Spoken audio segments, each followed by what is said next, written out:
கோயிலில் கொடுக்குற பிரசாதம்னாலே தனி சிறப்பு, தனி ருசி தாங்க. அதுலேயும் அந்த தயிர் சாதம் இளஞ்சூட்டில் அப்படியே தலை தலைன்னு வெண்ணெய் மாதிரி இருக்கும்.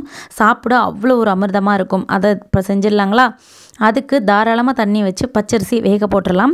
இந்த பச்சரிசி நல்ல சாத பதத்துக்கு வெந்து வந்ததுக்கப்புறமா, நம்ம சாப்பிட்ற சோறு பதத்துக்கு வந்ததுக்கப்புறமா தண்ணியை குறைச்சிடணும். குறைச்சிட்டு அது கரெக்டாக உடஞ்சி வேகிற பக்கம் வந்த உடனே ஸ்டவ் அணைச்சி கிளறி விட்டு ஆற விட்டுறணும். இப்போ ஒரு கடாயை சூடு பண்ணி எண்ணெய் விட்டு தாராளமாக கடுகு போட்டு கடுகு மொத்தமுமே அழகாக பொரிஞ்சு வந்துடணும். பொரிஞ்சு வந்ததுக்கப்புறமா இது கூட தாராளமாக பெருங்காயத்தூளை போட்டு அந்த பெருங்காயத்தோட நிறம் மாறுறதுக்குள்ளார வாசனைக்கு அளவாக வரமிளகாவை இதில் சேர்த்துக்கணும். நம்ம இதில் வாசனைக்கு மட்டும்தான் வரமிளகாவை சேர்த்துருக்கோம். பச்சை மிளகாவையும் இஞ்சியும் பொடியாக கட் பண்ணி நாளே காய்ச்சி ஆற வச்ச பசும்பால் தயிரில் போட்டு வச்சுருக்கோம். மேலே தாராளமாக கருவேப்பிலையும் சேர்த்துட்டு நம்ம இப்போ ப்ரிப்பேர் பண்ண அந்த தாளிப்படுத்தி இதில் ஊற்றிடணும்.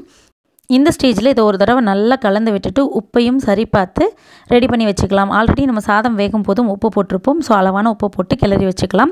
இப்போ திரும்ப இந்த கடாயை சூடு பண்ணி தாராளமாக உளுத்தம்பருப்பு போட்டு எண்ணெய் விட்டு நல்லா செவக்க வறுத்து அதையும் இந்த தயிரில் ஊற்றிட்டு ஃபைனலாக இதை சாதத்தோடு ஊற்றி நல்லா கலந்துக்க போகிறோம். இது வெறும் 10 லிட்டர் தயிருக்கு தாங்க. இன்னொரு 5 லிட்டர் தயிர் அப்படியே உப்பு போட்டு தனியாக வச்சுக்கணும்.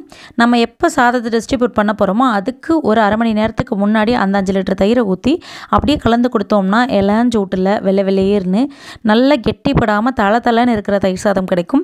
கண்டிப்பாக நீங்கள் வெளியே போகிறீங்க அப்படின்னா இதே மாதிரி நீங்களும் ப்ரிப்பேர் பண்ணி பாருங்கள். ரொம்ப ரொம்ப அட்டகாசமாக இருக்கும். ட்ரை பண்ணி பார்த்துட்டு எப்படி இருந்துச்சுன்னு சொல்லி கமெண்ட் செக்ஷனில் கண்டிப்பாக கமெண்ட் பண்ணுங்கள். வீடியோ பிடிச்சிருந்தால் லைக் பண்ணுங்கள். சேனலை சப்ஸ்கிரைப் பண்ணி சப்போர்ட் பண்ணுங்கள். பாய்.